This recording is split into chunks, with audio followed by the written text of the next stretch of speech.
بسم اللہ الرحمن الرحیم۔ عید سعید قربان کے حوالے سے جناب ابراہیم کی قربانیوں کا تذکرہ ہے، اور آج ہم خصوصیت کے ساتھ اس موضوع کو پیش کرنا چاہتے ہیں کہ اتنی بڑی قربانیاں دے کہ حضرت ابراہیم کو جو سند من اللہ ملتی ہے، اس سند کا نام ہے امامت۔ اور یہ بچہ الحمدللہ اس آیت کو تلاوت کر رہا ہے اور کرنی چاہیے۔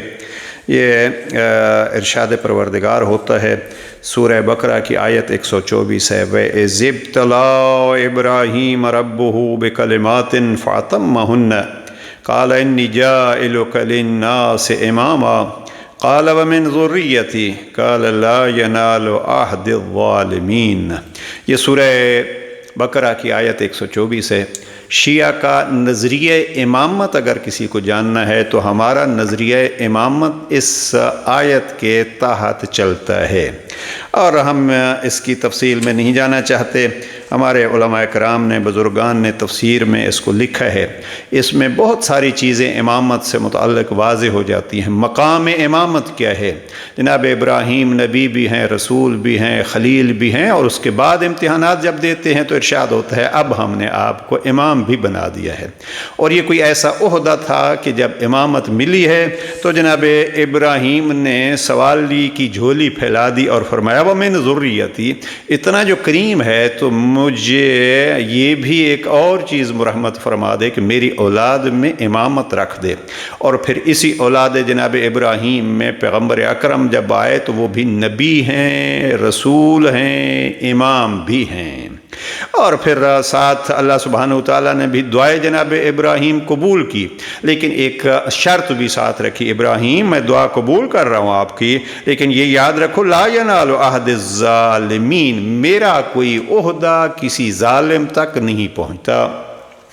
اب یہ دیکھیے امامت واضح طور پر اس آیت میں عہدہ الہی قرار پایا ہے۔ ایک دوسرا یہ ہے کہ اس عہدے کی سب سے بڑی شرط یہ ہے کہ وہ ظالم نہیں ہو۔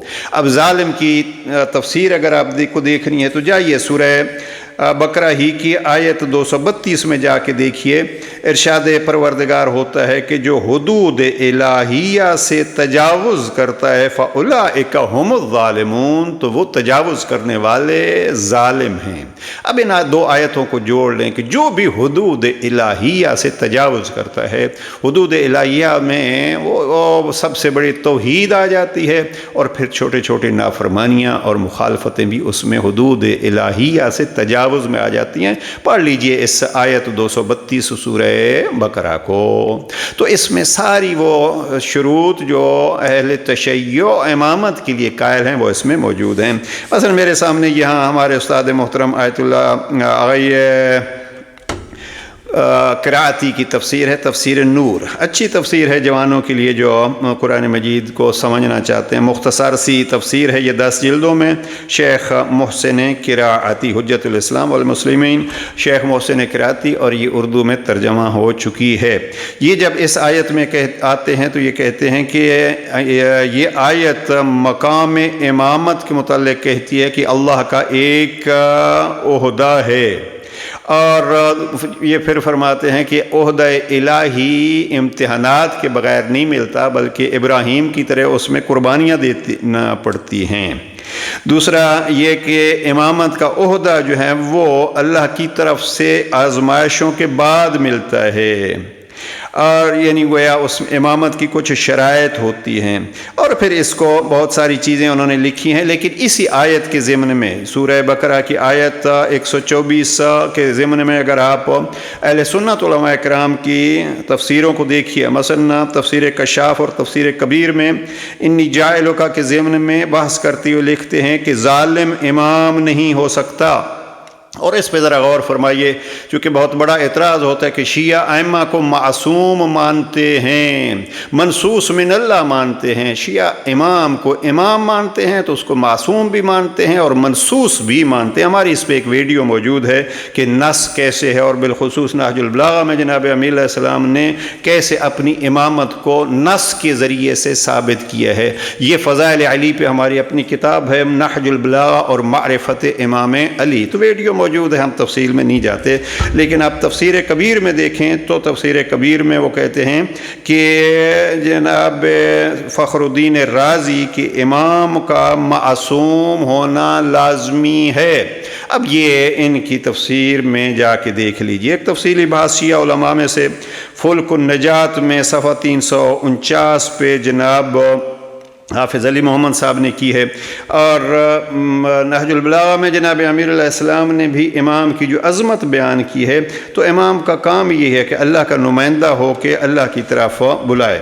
مجھے ایک کتاب جو ہے وہ بڑی پسند ہے، اور وہ کتاب دیکھیے، یہ شاہ اسماعیل شہید، یہ اہل سنت جوانوں کے لیے بالخصوص اگر منصب امامت کو سمجھنا ہے تو یہ کتاب پڑھنے کے قابل ہے۔ اور میں اس میں سے فقط ایک پہلو آپ کی خدمت میں عرض کروں۔ مثلا یہاں انہوں نے ایک باب بنایا ہے کہ غیر انبیاء میں سیادت کا ظہور، یعنی انبیاء کے علاوہ بھی جو سردار ہوتے ہیں وہی امام ہوتے ہیں، اور انہوں نے یہاں لکھا ہے کہ بہت ساری آیات کے حوالے سے لکھتے ہیں سیادت یعنی اللہ رب العزت اور عباد مقبولین کے درمیان وساطت اور فیض غیبی کے حصول اور مقبولیت محبت کے انحصار اور ان کے اتباع کی نسبت اللہ تعالیٰ فرماتا ہے۔ پھر یہاں دو آیتیں لکھی ہیں وَمَن يُطِعِ اللَّهَ وَالرَّسُولَ فَأُولَٰئِكَ مَعَ الَّذِينَ أَنْعَمَ اللَّهُ، اور پھر انہوں نے لکھا ہے کہ یہ اولیاء اللہ اور پھر یہ امام جو ہیں وہ اللہ اور بندے کے درمیان وسیلہ ہوتے ہیں، اور وہ بھی انبیاء کی طرح سردار ہوتے ہیں۔ اور پھر انہوں نے جناب پیغمبر اکرم کا ایک فرمان لکھا، اور نبی صلی اللہ علیہ وسلم، اب کیا کہیں، ہماری ایک ویڈیو اس پہ موجود ہے کہ آل ہی کہنا جو ہے وہ برداشت نہیں ہے۔ بہرحال حضرت علی کے بارے میں فرماتے ہیں لا يحبہ الا مؤمن ولا يبغضہ الا منافق، اور پھر دعا پیغمبر نے فرمائی اللہم وال من والاہ وآد من آداہ، اور پھر حضرت صلی اللہ علیہ وآلہ وسلم نے فرمایا مثل اہل بیتی فیکم مثل سفینۃ نوح من رکبہا نجا ومن تخلف عنہا ہلک، اور فرمایا انی تارک فیکم الثقلین ما ان تمسکتم بہما لن تضلوا بعدی کتاب اللہ وعطرتی اہل بیتی، اور پھر آگے ولایت کا تذکرہ، وہاں احادیث۔ تو یہ ہے امامت کی عظمت اگر جاننی ہے تو حقیقت میں امام وہی ہے۔ ابراہیم قربانیاں دے کے جو عہدہ حاصل کرتے ہیں وہ ہے امامت کا عہدہ، اور پھر اس کو نبھاتی ہے اولاد جناب ابراہیم، قربانیاں دے کے جناب ابراہیم کے اولاد نے ان کو نبھایا ہے۔ یہاں ایک باب بنایا ہے انہوں نے دوم امامت باطنہ، یہ صفحہ 117 سے میں پڑھ رہا ہوں جناب شاہ اسماعیل شہید کی منصب امامت۔ حکیم محمد حسین علوی صاحب نے اس کا ترجمہ کیا، پرانی کتاب ہے۔ امامت باطنہ کے معنی جو ہیں وہ یقیناً صاحبان امامت خفیہ اکثر ملائکہ مقربین کا ذل تو ہیں، مگر انبیاء مرسلین کی مانند انتظام عالم کے لیے معمور نہیں۔ اور پھر انہوں نے بہت سارے اوصاف لکھے، اور اس میں یہاں آیت لکھی جو ہم پڑھ رہے ہیں وَإِذِ ابْتَلَىٰ إِبْرَاهِيمَ رَبُّهُ بِكَلِمَاتٍ فَأَتَمَّهُنَّ قَالَ إِنِّي جَاعِلُكَ لِلنَّاسِ إِمَامًا۔ اب یہاں انہوں نے بہت ساری آیتیں لکھی وَجَعَلْنَا مِنْهُمْ أَئِمَّةً وَجَعَلْنَاهُمْ أَئِمَّةً يَهْدُونَ، تو یہ انبیاء کی طرح امام بھی اللہ بناتا ہے۔ اور صفحہ 118 پہ گفتگو کو تمام کرتے ہیں۔ صفحہ 118 پہ فرماتے ہیں اماموں کی قسمیں بتلاتے ہیں، اور فرماتے ہیں ائمہ اہل بیت میں سے ایک امام علامہ جعفر صادق ہیں جو پیشوائے عالم اور رہنمائے بنی آدم ہیں۔ ایک اور انہی میں سے ان کے جد امجد حضرت سجاد ہیں، اور جن سے سوائے چند اکابر اہل بیت کے بہت کم لوگ مستفید ہوئے۔ پس اس تفاوت کے لحاظ سے ایک کے لیے منصب امامت ثابت کرنا اور دوسرے سے ساکت کرنا ایسا ہے جیسا کہ نبی علیہ السلام اور حضرت موسیٰ علیہ السلام کے واسطے نبوت ثابت کرنا۔ اور بہرحال امامت کی انہوں نے قسمیں بنائی ہیں، اور پھر کیا کروں، آخری جملہ یہ کہتا جاؤں، اسی صفحہ 119 پہ یہ فرماتے ہیں کہ دیکھیے یہ علی مرتضیٰ ہیں جو کہتے ہیں انا الصدیق الاکبر لا یقولها بعدی الا کذاب وانا القرآن الناطق۔ صفحہ 119 جناب شاہ اسماعیل شہید فرماتے ہیں یہ علی امیر المومنین تھے، حضرت امیر المومنین مرتضیٰ رضی اللہ عنہ سے منقول ہے، میں صدیق اکبر ہوں، میرے بعد یہ لفظ سوائے کذاب کہ کوئی نہ کہے گا، اور میں قرآن ناطق ہوں۔ بہرحال یہ بحث جو ہے وہ آگے جاری ہے امامت کی۔ امامت کو سمجھنے کے لیے اچھی کتاب ہے، اگرچہ بہت سارے انہوں نے تضاد بھی بیان کیے ہیں، لیکن امامت فہمی میں اور اس میں عصمت بھی اور مقام امامت کو بیان کیا ہے۔ عید سعید کے حوالے سے بس اتنا عرض ہے کہ یہ قربانیاں جب دیکھتے ہیں تو یہ قربانیاں اور یہ امام کا عہدہ ملنا، یہ حقیقت میں وہی نظریہ ہے جس نظریے کو شیعہ پیش کیا کرتے ہیں۔ پروردگار اس امامت کی عظمت کو جاننے اور اس امامت کو فالو کرنے کی ہمیں ہمت اور توفیق نصیب فرمائے، ان جھگڑوں اور ان اختلافات میں پڑھنے سے ہمیں محفوظ رکھے۔